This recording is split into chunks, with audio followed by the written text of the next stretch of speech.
नमस्कार। तो एक बहुत बड़ी खबर आ रही है लाखों केंद्रीय कर्मचारियों और पेंशनर्स के लिए।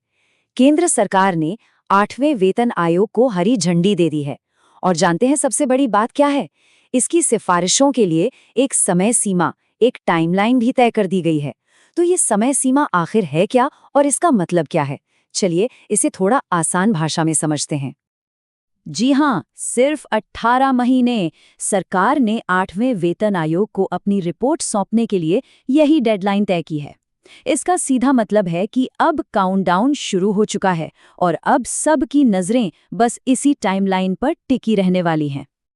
तो सबसे पहले ये देख लेते हैं कि सरकार ने आधिकारिक तौर पर मतलब ऑफिशियली क्या-क्या मंजूर किया है, क्योंकि यहीं से आप कह सकते हैं कि पूरी प्रक्रिया की बुनियाद रखी गई है। तो देखिए, सबसे पहली और सबसे बड़ी बात तो ये है कि 8वें वेतन आयोग के गठन को ऑफिशियल मंजूरी मिल गई है। साथ ही इसके टर्म्स ऑफ रेफरेंस भी तय हो गए हैं।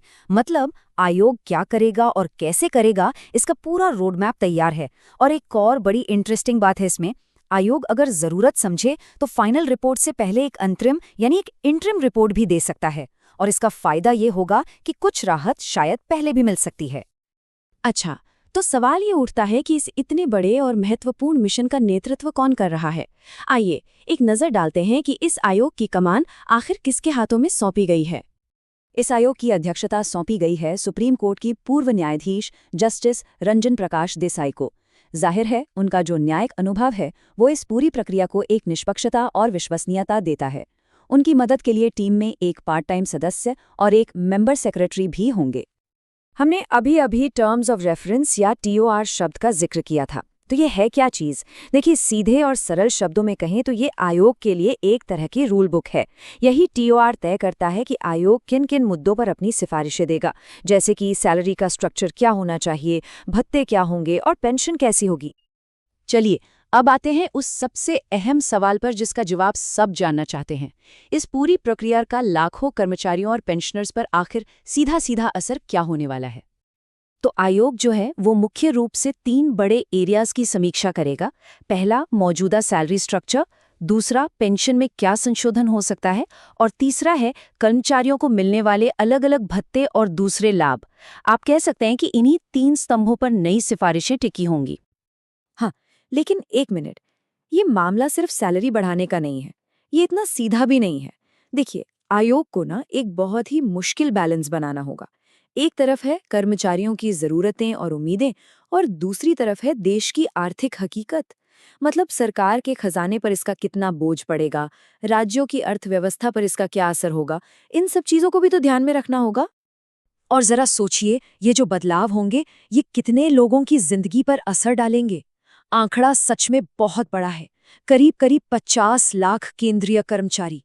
अंदाजा लगाइए, ये संख्या भारत के कई छोटे राज्यों की कुल आबादी से भी ज्यादा है। मतलब इसका असर बहुत बड़े पैमाने पर होने वाला है। और बात सिर्फ अभी जो कर्मचारी काम कर रहे हैं उन तक ही सीमित नहीं है।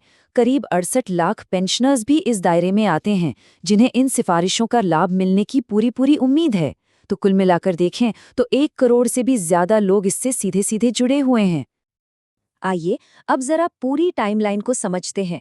इससे ये साफ हो जाएगा कि हम इस प्रक्रिया में अभी कहाँ पर खड़े हैं और आगे क्या उम्मीद कर सकते हैं। देखिए, भविष्य का अंदाजा लगाने के लिए थोड़ा अतीत में देखना जरूरी होता है। जो 7वां वेतन आयोग था वो फरवरी 2014 में बना था और उसकी सिफारिशें लागू होने में लगभग 2 साल लग गए थे। अगर वही पैटर्न इस बार भी रहता है तो 8वें आयोग की प्रक्रिया जो अब शुरू हुई है उसकी सिफारिशें हमें 2026 की शुरुआत तक लागू होती हुई दिख सकती हैं।